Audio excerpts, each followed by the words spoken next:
ইরানের বিভিন্ন স্থানে হামলা শুরু করেছে ইসরায়েল। আজ শনিবার 28 ফেব্রুয়ারি সকালে এই হামলা শুরু হয়। ইসরায়েলি সংবাদ মাধ্যম টাইমস অব ইসরায়েল ও জেরুজালেম পোস্ট এ তথ্য নিশ্চিত করেছে। প্রতিবেদনে বলা হয়, শনিবার সকালে ইরানের বিরুদ্ধে হামলা শুরু করেছে ইসরায়েল ও যুক্তরাষ্ট্র। ইসরায়েলি নাগরিকদের সুরক্ষিত এলাকার কাছাকাছি থাকার জন্য সতর্ক করা হয়েছে। ইসরায়েলের প্রতিরক্ষা মন্ত্রী ইসরায়েল কাটজ বলেছেন, ইরানের বিরুদ্ধে আগাম হামলা চালানো হয়েছে। ইসরায়েল এই হামলাকে আগাম প্রতিরোধমূলক হামলা বলেছে। তিনি আরও বলেন, ইরানের বিরুদ্ধে আগাম হামলা চালিয়েছে ইসরায়েল, যাতে আমাদের রাষ্ট্রের ওপর ঝুঁকি দূর করা হয়। এদিকে ইসরায়েলের বিভিন্ন স্থানে সাইরেন বাজতে শুরু করেছে।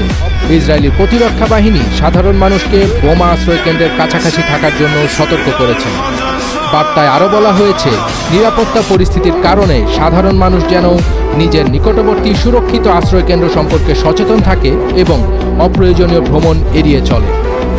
এর আগে ইরান ইস্যুতে আলোচনা নিয়ে অসন্তোষ প্রকাশ করেছেন মার্কিন প্রেসিডেন্ট ডোনাল্ড ট্রাম্প। স্থানীয় সময় শুক্রবার হোয়াইট হাউসে তিনি বলেছেন, জেনেভায় তৃতীয় দফা আলোচনা শেষে ইরানের